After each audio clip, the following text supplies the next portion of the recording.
خب اومدیم سر ولاگ پارتیمون. اولش بچه‌ها ما شب که میریم استیج رو میبندیم. اینجا هم آیدن رو میبینین. فعلا یه موزیک گذاشتیم که بچه ها حوصله‌شون سر نره، سرگرم باشن دور آتیش تا تموم شه. اینم بگم که استیج بیرونمون معمولا پارتی اودوری خورده این داستانا رو داره، یکم باید علافشن. ولی پارتی هایی که تو ویلا میگیریم از قبل استیج رو دیگه میبندیم هم موقع که ویلا رو اجاره میکنیم، بعد بچه ها میان. اینجا هم دیگه همه زحمت ها رو دیگه داریم دست آیدن دیگه. خودم دارم فیلم میگیرم که براتون ویلاگ تهیه کنم. میخوام یکم برم کمک آیدن. فقط خلاصه بگم که هر هفته پارتی ها دایره، بعد بچه ها هم معمولا همه هستن، حالا جای عوض میشن.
اینجا هنوز ریز گمه نشده بود، یادش برامون.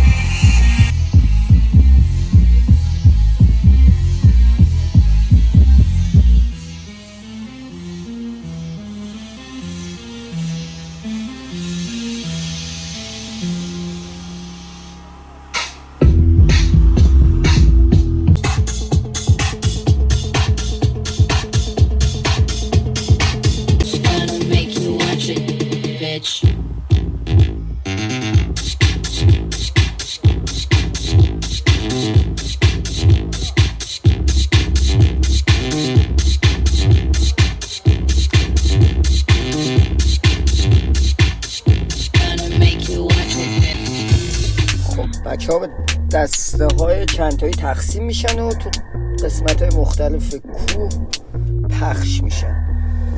یه تریپ تقریبا بهش میشه گفت اسیدیه که گروه 2 نفره و چند نفره ماشونو برمیدارن و تو قسمت مختلف این طبیعت پخش میشن و از موزیک استفاده میکنن.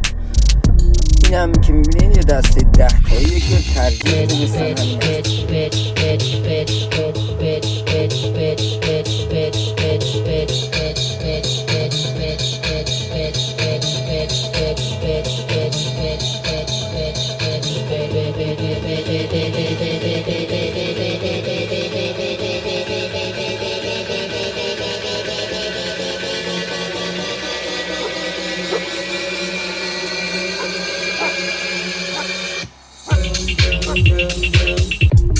حالا ما این پلن هم آزاد میذاریم که بچه ها هر کی آهنگ درخواستی چیزی خاص میتونه بره بالا بگه، ولی باید خارج از هیچ نباشه.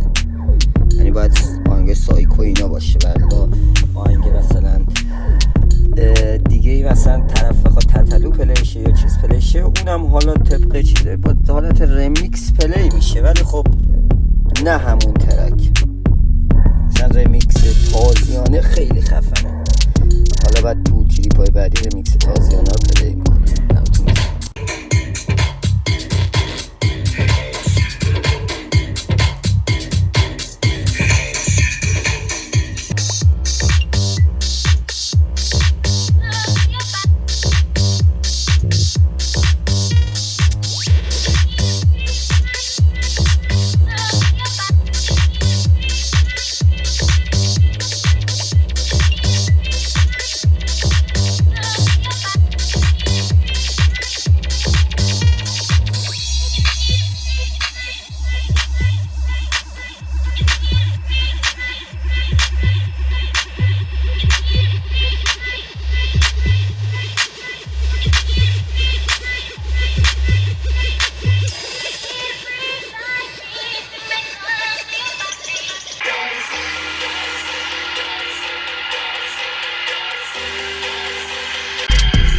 امیده بچه ها، امید هندل کننده بچه هاست. یه جورایی اگه بخوایم یه فیلم در نظر بگیم امید کارگردان داستان. حالا اوایلی که سخت شروع میکرد تهیه کننده هم بود، بازیگردانم بود، بازیگرم بود. حالا خدا رو شکر پلی با آیدم بود.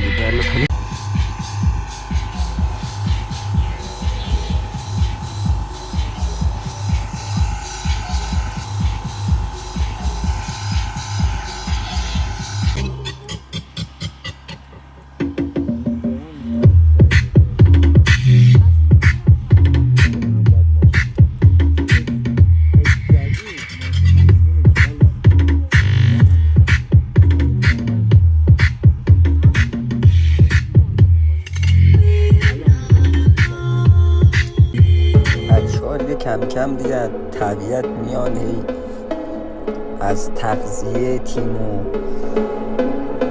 دراگاه مصرفی تیم استفاده میکنن، خصوصا از پلی از نزدیک. خب معمولا چیز دیگه است، استیج هم که خفن. سوال چیه بچه ها اگه داریم تو کامنت ها بپرسیم که تو ویدیو بعدی راجبش صحبت کنیم. اینا هم که معمولا این فستیوال کوچیکی هم که ما میگیریم همه جای ایران برگزار.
کرده کجا رفت؟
نظری، سوالی، چیزی داشتین بچه ها تو کامنت میتونین بپرسین و اگه دوست داشتین بازم میتونم از این ویدیو پارتی ها براتون بذارم. لایک کنین، سابسکرایب کنین. اینم اکس بتمن هستش. اینم من و دوست خوبم آیدن، امید، ال و به یاد الیز ناناس. گفتم چند تا عکسم ببینین و خدا نگهدار.